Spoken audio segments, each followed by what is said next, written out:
वो समझ कर पढ़िए। तो इसको समझ कर देखिए क्योंकि ये बहुत ही अच्छा सवाल था। आई थिंक क्लियर हो गया होगा।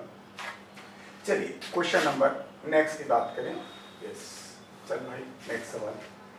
Total lung capacity of the adult is. अब टोटल लंग कैपेसिटी क्या होती है? तो टोटल लंग कैपेसिटी की डेफिनेशन जान लें। अरे देखिए फिर आ गया, क्या हम लोग इक्विप्ड नहीं है, बहुत हो जाएंगे, ऐसी कौन सी चीजें कर नहीं सकती।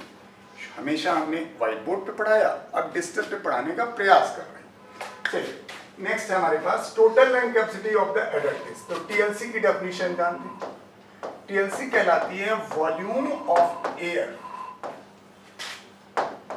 विच कैन बी accommodated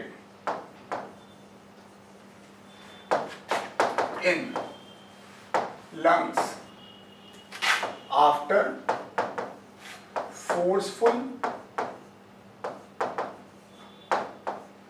inspiration। यानी जब आप खूब गहरी सांस लें तो total volume of air, yes ये वॉल्यूम का मतलब है टोटल वॉल्यूम से है, total volume of air which lungs can accommodate after the forceful inspiration। इसमें क्या है, टाइडल वॉल्यूम और IRV, ये दोनों चीजें फोर्सफुल इंस्पिरेशन में अंदर आ जाएंगी। पहले से आपके पास ERV और RV हुआ करती है। अब ये चारों चीजें आपको पता होनी चाहिए थी। मैं वैल्यूज भी नहीं लिख रहा हूं, मैं टोटल वैल्यू लिख रहा हूं and that will be equal to 5200 से लेकर के 5800 ml के आसपास आएगी अगर आप सारी वैल्यू इंक्लूड करें। तो ये ऐसी कोई वैल्यू चूज कर लें।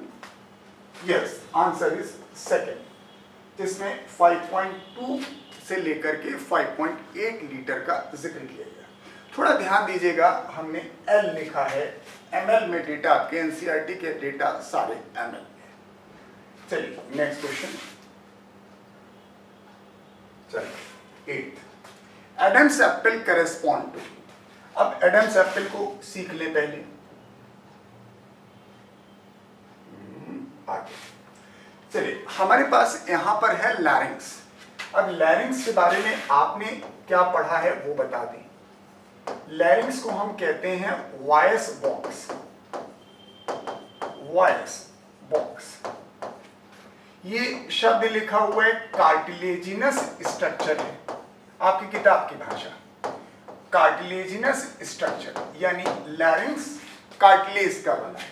कार्टिलेज का नाम आपको नहीं याद करना है, इसका कुछ पार्ट जो है हाइलिन कार्टिलेज का है और कुछ पार्ट जो है वो इलास्टिक कार्टिलेज का है। दिस तो आपका पॉइंट तो यहीं पर है, कार्टिलेज स्ट्रक्चर।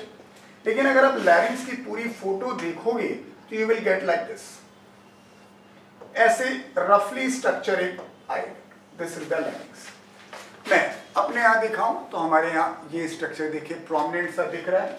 ये जो प्रोमिनेंट स्ट्रक्चर है इसी का नाम कहलाता है एडम्स एप्पल। तो अगर लैरिंक्स हमारा कार्टिलेज का है तो एडम्स एप्पल भी कार्टिलेज का होना चाहिए। अब आपका सवाल तो दिख गया, एडम्स एप्पल करेस्पॉन्ड टू, तो yes it correspond to the larynx, यहीं पर होना चाहिए। लेकिन ये बात ध्यान रखिएगा, एक और बहुत अच्छा सवाल है, एडम रिप्रेजेंट द मेल। लेकिन मैं इसके बारे में एक और बात बताऊं, that is present in male and female both. Male और फीमेल दोनों में पाया जाता है, इसका ध्यान रखिएगा। ये सवाल दूसरी तरह से भी आता है, लेकिन बट प्रोमिनेंट इन मेल, ये मेल में प्रोमिनेंट है। तो अगर आप सामान्य पुरुष को देखेंगे तो ये स्ट्रक्चर थोड़ा सा प्रोमिनेंट दिखाई देगा, फीमेल में भी होगा बट प्रोमिनेंसी नहीं।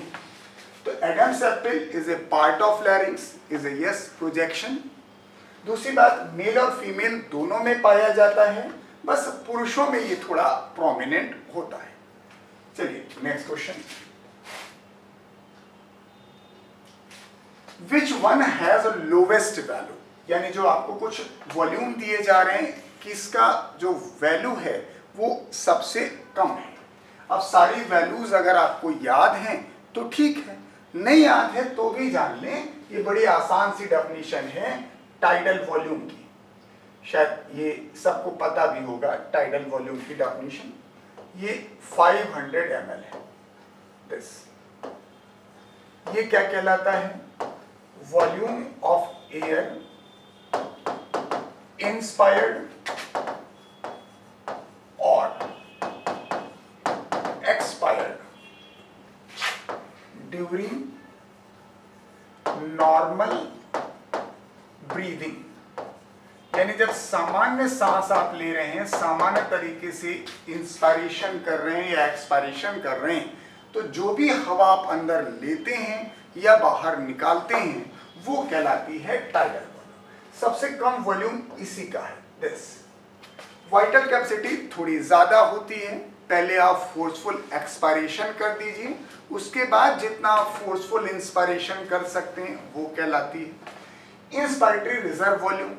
टाइडल वॉल्यूम के अलावा जितनी ज्यादा से ज्यादा हवा आप अंदर ले सकते हैं वो कहलाती है इंस्पायरेटरी रिजर्व वॉल्यूम, लगभग 2500 से 3000 होती है। Expiratory reserve volume tidal volume के अलावा जितनी ज्यादा से ज्यादा हवा बाहर निकाल सकते हैं वो कहलाती ERV, लगभग ये 1000 से 1100 ml के आसपास होती है। तो ये तीनों तो काफी ज्यादा हैं, तो आपका आंसर तो बहुत आसान था, लेकिन प्लीज इनकी डेफिनेशन भी ध्यान रखिएगा। ट्रेंड में आपके डेफिनेशन भी आती है और वैल्यूज भी आती है। चलिए नेक्स्ट क्वेश्चन,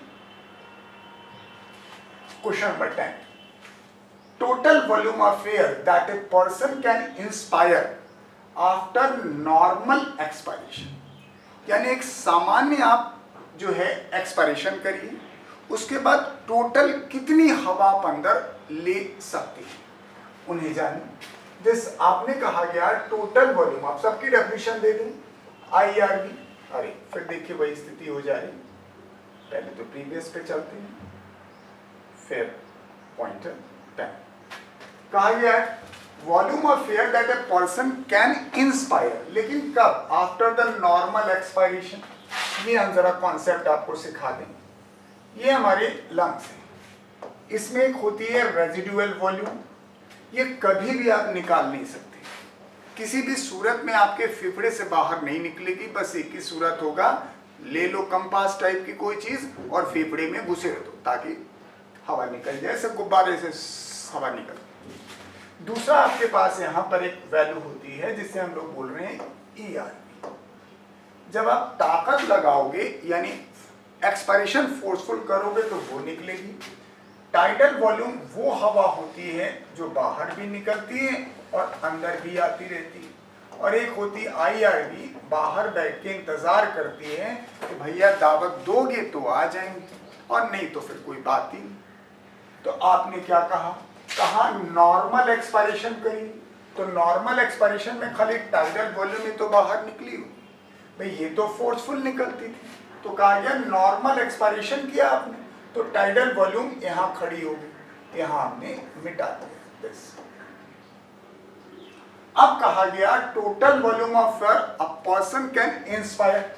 अब आपसे जब इंस्पायर करने कहेंगे तो ये भी आएगी और ये भी आएगी, यानी इस क्वेश्चन के आंसर में आपके पास IRV है और टाइडल वॉल्यूम दिस। और अगर आप ध्यान दें तो यही इंस्पायरेटरी कैपेसिटी की डेफिनेशन है, that is IRV plus tidal volume. Expiratory capacity की डेफिनेशन है ERV प्लस टाइडल वॉल्यूम। तो करेक्ट आंसर इज दिस। ये टॉपिक कठिन नहीं है, लेकिन हम समझ के नहीं पढ़ते हैं। इसके 3 पार्ट हैं।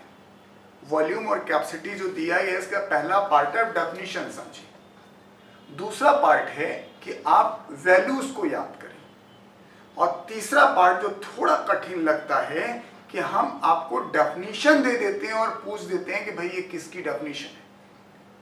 हम हेडिंग बोलें तब आप डेफिनेशन बता लेते हैं, लेकिन हम डेफिनेशन बोलें और आप हेडिंग बताएं, इसमें गलती ज्यादा होती है।